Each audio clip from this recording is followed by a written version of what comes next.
तो दोस्तों जैसा कि आप सभी को पता है कि अब आपके सीटेट के एग्ज़ाम स्टार्ट हो चुके हैं, जो कि फर्स्ट फेज़ के एग्ज़ाम हो रहे हैं आपके। इसी के साथ जो सेकंड फेज़ के एग्ज़ाम है वो आपके जनवरी में स्टार्ट होंगे। तो उसी को ध्यान में रखते हुए आज हमने आपके ईवीएस के लिए कुछ मोस्ट इंपॉर्टेंट क्वेश्चंस रखे हैं, वो भी सीटेट के अकॉर्डिंग, है ना। तो वो आपके सीटेट के लिए काफ़ी मोस्ट इंपॉर्टेंट क्वेश्चंस होंगे ये सारे। इसमें 20 क्वेश्चंस इंक्लूड किए गए हैं। तो इसको आज हम डिटेल में डिस्कस करेंगे, ताकि आपका जो है वो सीटेट अगर कहीं से भी कोई क्वेश्चन उठा के देता है तो आप जो है उस क्वेश्चन को सॉल्व कर दीजिएगा, ना कि उसमें हमें फंसना है ना। तो इतना सा काम आप सभी लोगों को करना है। आज की क्लास में आप सभी लोगों को एंड तक बने रहना है। कोई भी साथी क्लास को स्किप करके नहीं देखेगा। जिसने भी क्लास को स्किप किया उसका बहुत सारा लॉस हो जाएगा, ठीक है। तो आज हमने बहुत ही ज़्यादा मोस्ट इंपॉर्टेंट क्वेश्चंस रखे हैं, जो कि आपका सीटेट ने हर साल पूछ भी रखा है। और अभी आपके जो पिछले साल ऑनलाइन शिफ्ट में एग्ज़ाम हुए थे कई फेज़ में, तो उसमें भी आपके ये क्वेश्चंस पूछे गए हैं ना। तो इन्हीं को ध्यान में रखते हुए हमने आज की क्लास को एकदम अच्छे से बनाया है। तो चलिए देखते हैं आज की क्लास में कैसे कैसे क्वेश्चंस होंगे आप सभी के लिए। तो स्टार्ट करते हैं आज के पहले क्वेश्चन को। देखिए हमारा पहला क्वेश्चन क्या कह रहा है यहाँ पर कि कबड्डी को अन्य किस नाम से जानते हैं। विकल्प क्या दे रखे हैं यहाँ पर, छू किटकिट, हु तू तू, चेडू गुडू या फिर इनमें से सभी। आप सभी को पता है कि हमारा एनसीईआरटी में कबड्डी का खेल वहाँ पर दे रखा गया है। तो ये जो कबड्डी खेल है आपका, ये छू किटकिट, हु तू तू, चेडू गुडू, इसी के साथ हा डूडू करके एक और नाम है। तो यहाँ पर ये जितने भी नाम दिए हैं आपके एनसीईआरटी में, ये सभी कबड्डी को जाना जाता है इस नाम से, ठीक है। तो हमारा इसका आंसर क्या बनेगा, ये बन जाएगा डी वाला, यानी कि इनमें से सभी। ओके, तो आंसर हमारा क्या सही होगा, डी वाला होगा। इसी के साथ बढ़ते हैं अगले क्वेश्चन पे। क्वेश्चन नंबर 2 देखिए यहाँ पर क्या कह रहा है कि पक्षियों के संबंध में कौन सा कथन सत्य है। और आप सभी को पता है कि पक्षियों से भी आपका एक क्वेश्चन जरूर पूछा जाता है। तो इसलिए जिसने भी अभी तक नहीं पढ़ रखा है पक्षियों के बारे में, तो वो सभी लोग जो है एक बार पक्षियों के बारे में पढ़ लेंगे, ठीक है। आपका एनसीईआरटी में एकदम अच्छे से गिवन है वहाँ पर, इसलिए आप लोगों को एनसीईआरटी पढ़नी है। ओके, तो चलिए देखते हैं इस क्वेश्चन का आंसर क्या बनेगा हमारा। विकल्प देखिए कह रहा है कि पक्षी की दोनों आंखें उनके सिर के दोनों तरफ होती हैं। तो ये बात बिल्कुल सही है। आप लोगों ने देखा भी होगा कि पक्षियों की जो आंखें होती हैं वो दोनों तरफ होती हैं। हम लोगों की जैसे सामने होती हैं, तो पक्षियों की क्या होता है, वो आंखें दोनों तरफ होती हैं। तो ये विकल्प तो हमारा सही है। बी कह रहा है कि पक्षी एक ही समय में दो अलग अलग चीज़ों पर ध्यान केंद्रित कर सकते हैं। ये बात भी बिल्कुल सही है। कुछ पक्षी आपके ऐसे हैं जो अलग अलग टाइम पे अलग अलग ऑब्जेक्ट पे फोकस कर सकते हैं। ओके, तो ये भी आपका विकल्प सही है यहाँ पर। सी कह रहा है कि पक्षी जब सीधे सामने देखते हैं तो एक ही वस्तु पर ध्यान केंद्रित करते हैं। ये बात भी बिल्कुल सही दे रखी है यहाँ पर कि कुछ पक्षी ऐसे होते हैं आपके जो सामने बैठते हैं तो उनकी आंखें जो होती है वो सामने की ओर होती है। फॉर द एग्जाम्पल अगर हम बात करते हैं जैसे कि उल्लू हो गया, तो ये देखिए इसकी आंखें जो होती हैं वो एकदम सामने की ओर होती हैं, जैसे हम मनुष्यों की होती है ना। तो इसी तरह से कुछ पक्षी भी ऐसे होते हैं जो जब सीधे देखते हैं तो वहाँ पर उनका ध्यान जो होता है वो सिर्फ एक ऑब्जेक्ट पर होता है। तो ये भी विकल्प यहाँ पर सही दे रखा है। डी कह रहा है कि अधिकतर पक्षियों की आंखें स्थिर होती हैं, अतः उन्हें देखने के लिए अपना सिर घुमाना पड़ता है। तो ये बात भी बिल्कुल सही है। कुछ पक्षियों की आंखें एकदम फिक्स्ड होती हैं, तो उन्हें किसी भी चीज़ को देखने के लिए, किसी ऑब्जेक्ट को देखने के लिए वे अपना सर रोटेट करते हैं। ओके, तो हमारी यहाँ पर जितने भी विकल्प दे रखे थे चारों, ये सभी के सभी सही थे। तो आंसर हमारा क्या बनेगा, इसका फोर्थ वाला बन जाएगा। देखिए अगर आप लोगों को हमारा कंटेंट पसंद आता है, अगर आप लोगों को हमारी मेहनत पसंद आती है, तो प्लीज़ आप सभी लोगों से एक छोटी सी रिक्वेस्ट है कि चैनल को सब्सक्राइब कर दीजिएगा। इसी के साथ नोटिफिकेशन बेल को प्रेस कर दीजिएगा, ताकि हमारी जितने भी आने वाली वीडियोज़ हैं उन सभी का नोटिफिकेशन आप तक पहुंचता रहे। देखिए आपको इस क्लास का तो कोई चार्ज नहीं लगता ना, मैं आपको free of cost classes provide कराती हूँ, अच्छे से अच्छा कंटेंट देती हूँ, है ना। तो बस इतनी सी मेहनत के लिए आप चैनल को सब्सक्राइब कर दिया करिए, नोटिफिकेशन बेल को प्रेस कर दिया करिए, ठीक है। चलिए बढ़ते हैं अपने अगले क्वेश्चन की तरफ। देखते हैं क्वेश्चन नंबर 3 क्या कह रहा है कि दुनिया का सबसे नमकीन सागर कौन सा है। विकल्प क्या दे रखे हैं यहाँ पर, अटलांटिक महासागर, मृत सागर या फिर आर्कटिक महासागर या फिर प्रशांत महासागर। तो यहाँ पर देखिए बात किसकी की गई हमसे, दुनिया के सबसे नमकीन सागर की, यानी कि लवणता सबसे ज़्यादा किसके अंदर है। तो यहाँ पर अगर हम विकल्प के अकॉर्डिंग बात करते हैं तो इसका आंसर हमारा क्या बनेगा, बी वाला, यानी कि मृत सागर में। तो देखिए यहाँ पर 1 लीटर जो आपका पानी होगा उसके अंदर जो लवणता होगी वो 300 ग्राम होती है, ठीक है। तो इसके अंदर क्या होता है, अगर आप डूबना चाहते हैं तो भी इसके अंदर ना चाहते हुए डूब नहीं सकते, है ना। इसके ऊपर बहुत से लोग, आप लोगों ने देखा भी होगा कई इमेजेस में कि लोग उसके ऊपर तैर करके वहाँ पे न्यूज़पेपर भी पढ़ सकते हैं। उसके अंदर इतनी लवणता है कि आप कभी उसके अंदर डूब नहीं सकते, है ना। तो इसलिए जो डेड सी है आपका, ये दुनिया का सबसे नमकीन सागर है। आंसर हमारा बनेगा बी वाला। बढ़ते हैं अगले क्वेश्चन की तरफ। क्वेश्चन नंबर 4 देखिए क्या कह रहा है, सत्रिय नृत्य किस राज्य का है। तो देखिए यहाँ पर अगर हम बात करते हैं सत्रिय नृत्य की, तो ये आपका एक तरह से शास्त्रीय नृत्य है जो कि असम का शास्त्रीय नृत्य है। तो इसका आंसर हमारा क्या बनेगा, ये बन जाएगा सी वाला। अगर हम सत्रिय क्लासिकल नृत्य के साथ साथ अगर हम और बात करते हैं तो यहाँ पर एक बिहू फेस्टिवल भी मनाया जाता है, जो कि आपका जब चावल की नई फसल आती है उस टाइम पे आपका बिहू फेस्टिवल मनाया जाता है। और यही आपके असम में ही एक प्रकार का घर बनाया जाता है जो कि बांस का घर बना होता है, उसे कहते क्या है, तो इसे आपको कहा जाता है भेला घर, जो कि आपका एनसीईआरटी में दे रखा है वहाँ पर। तो ये जो घर होता है ये बांस का बना होता है, और जब आपकी चावल की नई फसल आती है तो जब उसे काट दिया जाता है तो उसी बांस के घर को, यानी कि जो आपको भेला घर वहाँ पे बनाते हैं लोग, उसे जला करके उसके चारों तरफ लोग गोल गोल घूम करके बिहू फेस्टिवल को सेलिब्रेट करते हैं ना। तो आई होप आपको ये सारी बात क्लियर हो चुकी होगी। इसी के साथ अगर हम बात करते हैं मिजोरम की, तो मिजोरम में आपका चेराव नृत्य मनाया जाता है, ये सभी आपको पता होगा। और अगर हम बात करते हैं मिजोरम के बारे में, तो मिजोरम में ही आपकी झूम खेती भी होती है, आप लोगों को पता होगा, ये पूर्वोत्तर इलाके में की जाती है झूम खेती, पहाड़ी इलाकों पर यानी। इसी के साथ अगर हम बात करते हैं असम के बारे में, तो असम में ही आपका बांस से बना वहाँ पर पुल होता है जो कि वहाँ के बच्चे स्कूल जाने के लिए यूज़ करते हैं। किस चीज़ का पुल यूज़ करते हैं, तो बांस से बना हुआ जो पुल होता है उसे वहाँ पर यूज़ किया जाता है आवागमन के लिए। ओके, तो इतनी इन्फॉर्मेशन आपको याद रखनी है। ये सारे ही पॉइंट्स आपके सीटेट के पॉइंट ऑफ व्यू से बहुत ही मोस्ट इंपॉर्टेंट पॉइंट्स हैं, ठीक है।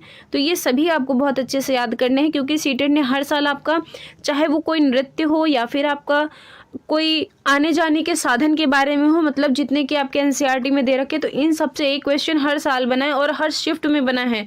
जब से आपका ऑनलाइन पेपर हुआ है नेक्स्ट ईयर से, तो तब से जो है आपका ये पूछा जा रहा है। तो इसलिए आपको इन चीज़ों को बहुत ही अच्छे से अपने माइंड में एकदम फिट कर लेना है, ठीक है। अब बढ़ते हैं अगले क्वेश्चन की तरफ। क्वेश्चन नंबर 5 देखिए क्या कह रहा है, कोझिकोड किस राज्य में स्थित है। विकल्प क्या दे रखे हैं यहाँ पर, उड़ीसा, केरल, कर्नाटका, हिमाचल प्रदेश। तो देखिए यहाँ पर बात किसकी की गई है, कोझिकोड की। तो कोझिकोड आपका ये स्थित है केरल राज्य में। तो आंसर हमारा क्या बनेगा, इसका बी वाला बनेगा। अब थोड़ा सा केरल के बारे में डिस्कस कर लेते हैं डिटेल में। तो देखिए केरल में आपका टैपियोका पाया जाता है। आप सभी लोगों को पता है टैपियोका है क्या चीज़। तो टैपियोका जो है ये आपका एक प्रकार से साबूदाना का बना होता है, तो आपको ये ध्यान रखना है। इसी के साथ अगर हम बात करते हैं टैपियोका को अन्य किस नाम से जानते हैं, तो टैपियोका के जो और नाम है वो है कप्पा, और इसी के साथ इसे कसावा भी कहा जाता है, ठीक है बात। तो आपको ये भी दोनों चीज़ें ध्यान रखनी पड़ेंगी कि केरल में टैपियोका खाया जाता है, जो कि एक प्रकार की ये सब्जी और फल दोनों ही होता है। आपको ये बात भी ध्यान रखनी है ना। तो ये दोनों चीज़ें आपको ध्यान रखना है कि टैपियोका जो है वो एक प्रकार का फल और सब्जी दोनों हैं। इसी के साथ टैपियोका के अन्य नाम क्या है, तो इसे कप्पा और कसावा भी कहा जाता है। तो इतनी चीज़ आपको केरल के बारे में याद रखनी है। अगर हम बात करते हैं हिमाचल प्रदेश की, तो आप सभी को पता है कि हिमाचल प्रदेश के जो घर होते हैं वो वहाँ पर लकड़ी और पत्थर के बने होते हैं। किसके बने होते हैं, लकड़ी और पत्थर के घर वहाँ पर बने होते हैं। आपसे ये सीटेट ने एक बार क्वेश्चन पूछा है, इसलिए आपको इसे ध्यान रखना है, ठीक है। अगर हम बात करते हैं कर्नाटक के बारे में, तो देखिए कर्नाटक में आपका एनसीईआरटी में एक चैप्टर गिवन है क्लास 4th में, वहाँ पर बसवा का घर दे रखा है जो कि चैप्टर का नाम है। उसी चैप्टर में ही आपका वहाँ पर कर्नाटक के एक बेलवनिका गांव है जो कि कर्नाटक में स्थित है। तो वहीं पर एक प्याज की खेती के बारे में आपका एक अच्छे से डिस्क्राइब किया गया है। तो इस कर्नाटक के अंदर क्या दिया हुआ है कि यहाँ पर जो किसान होते हैं वो वहाँ की खेती की मिट्टी को नरम करने के लिए किसका प्रयोग करते हैं, तो वहाँ पर खूंटी का प्रयोग किया जाता है। इसी के साथ अगर हम बात करते हैं इलिगे की, तो इलिगे जो होता है वो किसी भी फसल को काट करके उससे अलग कर दिया जाता है। जैसे कि आप लोगों ने जो जितने भी गांव इलाके होते हैं वहाँ पर देखा होगा कि हसिया को लोग प्रयोग करते हैं, तो उसी हसिया को वहाँ पर इलिगे बोला जाता है ना। तो उसी इलिगे के माध्यम से वहाँ पर जितनी भी फसल होती हैं उनको पौधे से काट करके अलग कर दिया जाता है। अगर हम बात करते हैं कुरिगे की, तो कुरिगे क्या होता है? कुरिगे आपका एक तरह से उसमें बैलों को बांध करके हल होता है। हम लोगों के आम बोलचाल में उसे हम लोग हल बोलते हैं, लेकिन कर्नाटका में उसे कुरिगे बोला जाता है। तो वहाँ पर बैलों को बांध करके उससे बीजों को बोया जाता है खेतों में, है ना। तो इतनी सी बात आपको कर्नाटक के बारे में ध्यान रखनी है। मैंने बहुत अच्छे से डिस्क्राइब कर दिया है, एक एक पॉइंट टू द आपके सारे, ठीक है। अब बढ़ते हैं अगले क्वेश्चन की तरफ। क्वेश्चन नंबर 7 देखिए यहाँ पर क्या कह रहा है कि किस पौधे की लकड़ी कीट से प्रभावित नहीं होती है। यहाँ पर हमसे नहीं दे रखा है, विकल्प दे रखे हैं कीकर, बबूल, खेजड़ी या फिर इनमें से सभी। तो देखिए जो लकड़ी आपकी कीट से प्रभावित नहीं होती है, ये कीकर, बबूल और खेजड़ी, इन तीनों की ही प्रभावित नहीं होती है। इसी के साथ अगर हम बात करते हैं नीम की, तो नीम की भी लकड़ी कुछ हद तक आपकी लकड़ी में कीट नहीं लगते हैं। तो आंसर हमारा इसका क्या बन जाएगा? ये बनेगा डी वाला। इसी के साथ अगर आप चैनल पे पहली बार विजिट कर रहे हैं तो प्लीज़ छोटी सी रिक्वेस्ट है कि आप लोग चैनल को सब्सक्राइब कर लीजिएगा। इसी के साथ अगर क्लास पसंद आती है तो प्लीज़ क्लास को लाइक कर दीजिएगा, ताकि हमें भी मोटिवेशन मिलता रहे और आप सभी हमारे साथ कनेक्ट रहें। ओके, तो चलिए बढ़ते हैं अब अपने अगले क्वेश्चन की तरफ। देखते हैं हमारा अगला क्वेश्चन क्या कह रहा है। क्वेश्चन नंबर 8 देखिए क्या कह रहा है कि शहद मधुमक्खी का पालन करना क्या कहलाता है। यानी कि जो आपका मधुमक्खी पालन होता है उसे क्या कहा जाता है। ये देखिए आपका एक तरह से बायो का भी क्वेश्चन बन गया है। बायो के साथ साथ आपका ये एक एनसीईआरटी में भी यहाँ पर दे रखा है, अनीता की मधुमक्खियाँ, जो कि चैप्टर का नाम है। तो उसी चैप्टर में आपका मधुमक्खियों के बारे में दे रखा है। तो इसका जो पालन होता है वो कहलाता है एपीकल्चर, यानी कि हमारा विकल्प सी सही हो जाएगा इस क्वेश्चन का। अगर हम बात करते हैं मधुमक्खी पालन का सबसे अच्छा समय क्या होता है, तो देखिए मधुमक्खी पालन का जो सबसे अच्छा समय होता है वो होता है अक्टूबर से लेकर के दिसंबर के बीच में, ठीक है। तो ये आपको ध्यान रखना है। बढ़ते हैं अगले क्वेश्चन की तरफ। क्वेश्चन नंबर 9 देखिए क्या कह रहा है। लीची के फूल किस महीने में सर्वाधिक खिलते हैं। तो विकल्प क्या दे रखे हैं यहाँ पर, जनवरी में, फरवरी में, मार्च में या फिर अप्रैल में। तो देखिए जो आपके लीची के फूल होते हैं, यही लीची के फूल से ही आपका जो मधुमक्खियाँ होती हैं वो इन्हें बहुत पसंद करती हैं ना। तो इसका जो हमारा आंसर बनेगा क्वेश्चन का वो बन जाएगा बी वाला, यानी कि जो लीची के फूल होते हैं वो सबसे ज़्यादा जो आपका फरवरी मंथ है उसमें सबसे ज़्यादा ये खिलते हैं ना। अब आपका आने वाला भी है तो इस टाइम पे जो है वो आपके काफ़ी सारे फूल खिलेंगे, ठीक है। बढ़ते हैं अगले क्वेश्चन की तरफ। क्वेश्चन नंबर 10 देखिए क्या कह रहा है कि एनसीईआरटी की पुस्तक का हु तू तू का अध्याय किस खेल पर आधारित है। यानी कि ये चैप्टर का नाम दे रखा है आपका हु तू तू, और ये किस खेल पर आधारित है। तो इस खेल में ये जो बात की गई है चैप्टर का, ये आधारित है आपका कबड्डी के खेल पर, है ना। तो आंसर हमारा क्या बनेगा इसका, सी वाला बन जाएगा। नेक्स्ट क्वेश्चन की तरफ मूव करते हैं। क्वेश्चन नंबर 11 देखिए क्या कह रहा है। ये देखिए यहाँ पर एक तरह से पेडागोजी का क्वेश्चन है। बहुत लोगों को पेडागोजी के क्वेश्चन सॉल्व करने में काफ़ी कन्फ्यूजन होती है। तो चलिए दिखाते हैं आप लोगों को कि पेडागोजी के क्वेश्चन को हम किस तरह से बहुत ही आसानी से सॉल्व कर सकते हैं। देखिए यहाँ पर क्या कह रहा है कि निम्नलिखित में से क्या पाठ्यचर्या के विकास के लिए मार्गदर्शक सिद्धांत नहीं है। हमें क्वेश्चन भी बहुत अच्छे से ध्यान करके पढ़ना पड़ेगा। यहाँ पर हमसे नहीं वाला पूछ रखा है, ठीक है। और सीटेट में काफ़ी लोगों से ये गलती हो जाती है, जब आप एग्ज़ाम टाइम आते हैं आपके सर पे तो आप सभी लोग क्या करते हैं, बहुत ही जल्दी अपना डिप्रेस्ड हो जाते हैं। तो आप लोगों को डिप्रेस नहीं होना है। अगर आप पहली बार पेपर देने जा रहे हैं या फिर इससे पहले भी आपने कोई अटेम्प्ट दिए हैं, जब भी अगर आप सिस्टम के सामने बैठते हैं तो आपको एकदम नर्वस नहीं होना है, बिल्कुल भी एकदम अच्छे से पॉजिटिव होकर के वहाँ पर पेपर को अपना देना है।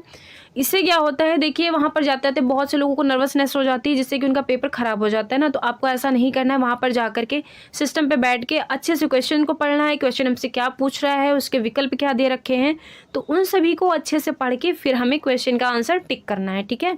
तो देखिए यहाँ पर हमसे मार्गदर्शक सिद्धांत नहीं पूछा था। विकल्प क्या कह रहा है कि परीक्षा को आसान बनाना। तो देखिए परीक्षा को आसान बनाने की बात तो कहीं भी नहीं की गई है ना। तो ये बात हमारी यहाँ पर एकदम गलत दे रखी है। लेकिन हम आगे के ऑप्शन भी चेक करेंगे, हो सकता है हमें इससे बेस्ट आंसर मिले। बी कह रहा है कि सुनिश्चित करना कि अधिगम रटंत विधियों से परे हो जाए। बिल्कुल ये बात यहाँ पर सही है, यानी कि ये हमारा आंसर नहीं बनेगा। सी कह रहा है कि पाठ्यचर्या को समृद्ध करना ताकि यह पाठ्य पुस्तकों तक सीमित ना रहे। बिल्कुल ये चीज़ तो आपको जरूर फॉलो करनी है। देखिए बच्चे को कभी भी पाठ्यचर्या तक सीमित नहीं रखना है, बल्कि उसे बाहर के जीवन से उसे क्रिएटिव बनाना है ना, उसे जोड़ करके उन चीज़ों से सिखाना है। तो ये बात यहाँ पर एकदम सही दे रखी है, डी कह रहा है कि विद्यालय ज्ञान को बाह्य विश्व से जोड़ना, तो ये बात भी यहाँ पर सही दे रखी है, यानी कि जो बच्चे का स्कूल का जितनी भी नॉलेज है और जो उसके वातावरण की नॉलेज है उन दोनों से कनेक्ट करके बच्चे को चीज़ों को सिखाना है। तो यहाँ पर ये हमारे तीनों ही आंसर नहीं बनेंगे, हमसे नहीं पूछा था, तो इसलिए हमारा आंसर क्या बन जाएगा, ये ए वाला बनेगा। अब बढ़ते हैं अगले क्वेश्चन की तरफ। क्वेश्चन नंबर 12 देखिए क्या कह रहा है कि सतत एवं समग्र मूल्यांकन में समग्र शब्द संबंधित है किससे। विकल्प दे रखे हैं समग्र विकास से, सहपाठ्यचर्या क्रियाकलाप से, शैक्षिक क्षेत्र से या फिर संज्ञानात्मक विकास से। तो देखिए यहाँ पर किसकी बात हो रही है, सतत एवं समग्र मूल्यांकन की। तो इसका मतलब ही यही होता है सतत एवं समग्र, यानी कि सबको साथ लेकर के चलना, यानी कि जितना भी बच्चे का हॉलिस्टिक डेवलपमेंट होगा उसकी बात यहाँ पर की गई है ना। तो बच्चे का चहुमुखी विकास करना है हमें, तो आंसर हमारा क्या बन जाएगा, ए वाला बनेगा, यानी कि समग्र विकास से। यहीं पर हमें साफ साफ दे रखा है, हमें सहपाठ्यचर्या क्रियाकलाप से कोई मतलब नहीं है, ना ही शैक्षिक क्षेत्र से कोई मतलब है, इसी के साथ ना ही बच्चे के कोई संज्ञान से मतलब है। तो आंसर हमारा क्या बनेगा इसका, ए वाला, यानी कि हमें बच्चे का चहुमुखी विकास करना, यानी कि होलिस्टिक डेवलपमेंट जो होगा वो बच्चे के लिए सबसे अच्छा माना जाएगा। बढ़ते हैं अगले क्वेश्चन की तरफ। क्वेश्चन नंबर 13 देखिए क्या कह रहा है यहाँ पर, गिजू भाई बघेला कौन है। तो देखिए यहाँ पर आपका एक चैप्टर दे रखा है एनसीईआरटी में, तो उसमें गिजू भाई बघेला ने वहाँ पर पक्षियों के बारे में बहुत ही अच्छे से डिस्क्राइब करके दे रखा हुआ है ना। तो क्या ये एक गायक है, बिल्कुल नहीं, ये गायक नहीं है। एक एक्टर है, एक्टर भी नहीं है। एक लेखक, तो बिल्कुल गिजू भाई बघेला जो है ये एक लेखक है। तो आंसर हमारा क्या बनेगा, सी वाला बनेगा, ना ही ये कोई जादूगर है।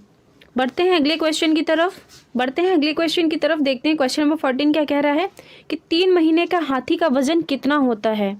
विकल्प क्या दे रखे हैं यहाँ पर, 200 किलोग्राम, 300 किलोग्राम, 800 किलोग्राम या फिर 900 किलोग्राम।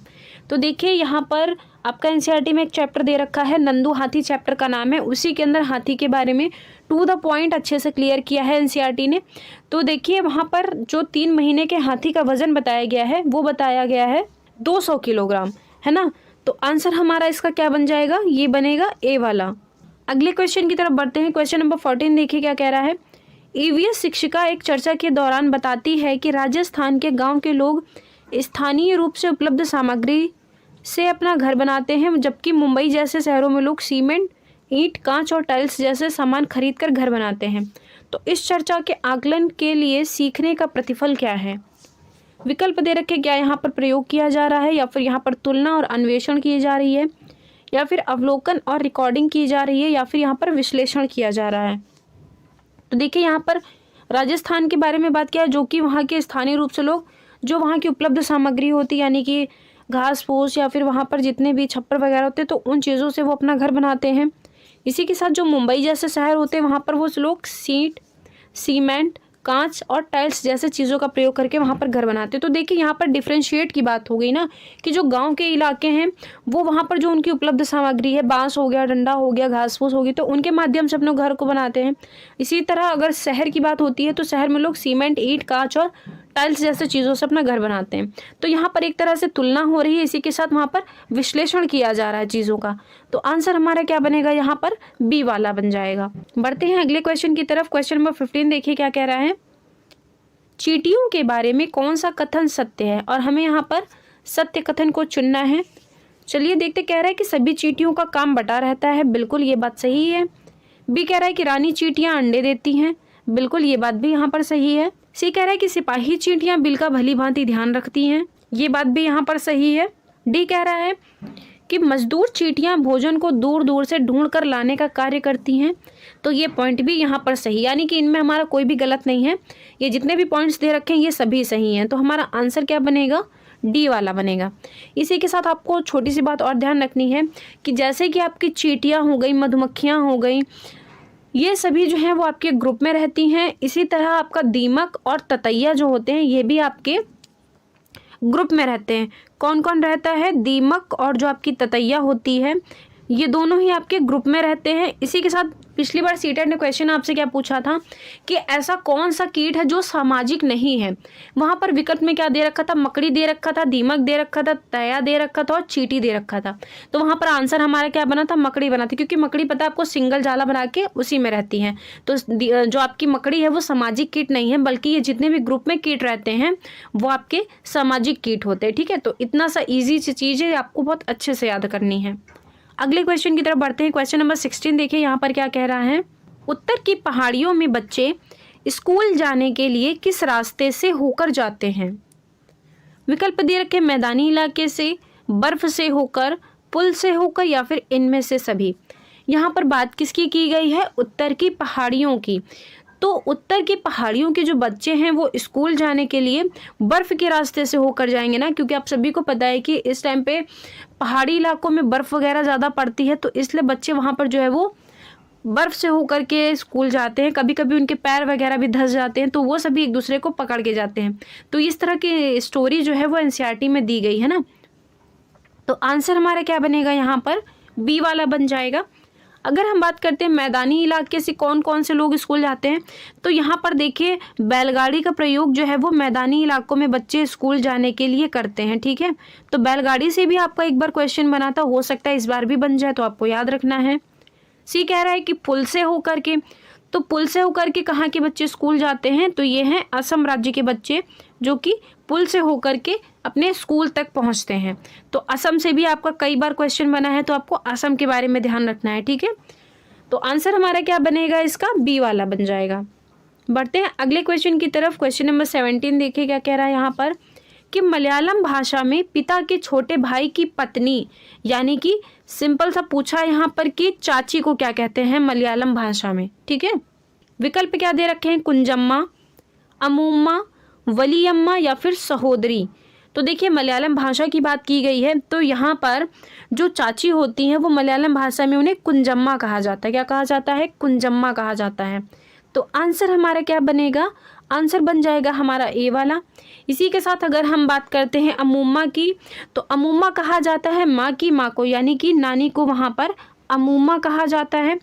अगर हम बात करते हैं वलियम्मा की, यानी कि माँ की जो सिस्टर होगी, यानी कि हमारी मौसी जो होंगी, उन्हें वहाँ पर वलियम्मा कहा जाता है। क्या कहा जाता है, वलियम्मा। तो ये जितने भी रिलेशन हैं ये सभी आपको ध्यान रखने हैं। इसी के साथ अगर सहोदरी की बात करते हैं, तो सहोदरी जो है वो बड़ी बहन को कहा जाता है। किसको कहा जाता है, बड़ी बहन को कहा जाता है। ठीक है, तो ये मैंने सारे आपको अच्छे से डिस्क्राइब कर दिए हैं ताकि आपको कहीं पे कोई दिक्कत ना हो। अगर सीटेट कहीं से भी कुछ पूछता है तो आपका क्वेश्चन जो है वो मिस नहीं होना चाहिए। ठीक है, इसी के साथ अगर आपको क्लास पसंद आती है तो प्लीज़ आप सभी लोग क्लास को लाइक कर दिया करिए और ज़्यादा से ज़्यादा लोगों तक शेयर कर दिया करिए, ताकि जो है इस क्लास का कंटेंट जो है वो और भी लोगों तक पहुँचे। चलिए पढ़ते हैं अगले क्वेश्चन की तरफ। देखिए अगला क्वेश्चन क्या कह रहा है। क्वेश्चन नंबर 18 है कि फूलों की घाटी किस राज्य को कहा जाता है। ये भी सीटेट का बहुत ही फेमस क्वेश्चन है जो कि सीटेट ने कई बार पूछा है। विकल्प दे रखे हैं जम्मू कश्मीर, उत्तराखंड, हिमाचल प्रदेश या फिर अरुणाचल प्रदेश। तो देखिए आपकी जो फूलों की घाटी स्थित है वो स्थित है आपकी उत्तराखंड में। आंसर हमारा क्या बनेगा यहाँ पर, बी वाला बन जाएगा। बढ़ते हैं अगले क्वेश्चन की तरफ। क्वेश्चन नंबर 19 देखिए क्या कह रहा है कि केले के फूल की सब्जी किस राज्य के लोग अधिक खाना पसंद करते हैं। विकल्प क्या दे रखे हैं यहाँ पर, पंजाब, आंध्र प्रदेश, उड़ीसा या फिर केरला। तो देखिए जो केले के फूल की सब्जी है वो आप पसंद की जाती है सबसे ज़्यादा केरल राज्य के जो लोग हैं वो वहाँ पर केले के फूल की सब्जी खाना पसंद करते हैं। तो आंसर हमारा इसका क्या बनेगा, ये डी वाला बन जाएगा। इसी के साथ हमें और क्या ध्यान रखना है, जो आपका महाराष्ट्र है तो महाराष्ट्र में आपका सहजन के फूलों की सब्जी लोग बहुत खाना पसंद करते हैं। किसकी सब्जी, सहजन के जो फूल होते हैं वहाँ पर वो सबसे ज़्यादा खाए जाते हैं। इसी के साथ अगर हम बात करते हैं उत्तर प्रदेश की, तो उत्तर प्रदेश के लोग जो है वो कचनार के फूलों की सब्जी खाना पसंद करते हैं। तो ये जितना भी है ये सभी आपका एनसीईआरटी में दे रखा है, आप लोग अच्छे से एनसीईआरटी को पढ़िएगा। बढ़ते हैं अगले क्वेश्चन की तरफ जो कि आज का हमारा लास्ट क्वेश्चन होगा। क्वेश्चन नंबर 20 देखिए क्या कह रहा है कि गाजी खान जगह कहाँ पर स्थित है। विकल्प क्या दे रखे हैं, पाकिस्तान, अफगानिस्तान, तुर्कमेनिस्तान या फिर किर्गिस्तान। तो देखिए जो आपका गाजी खान जगह है वो स्थित है आपकी पाकिस्तान में। तो इसका आंसर हमारा सही क्या हो जाएगा, ये बन जाएगा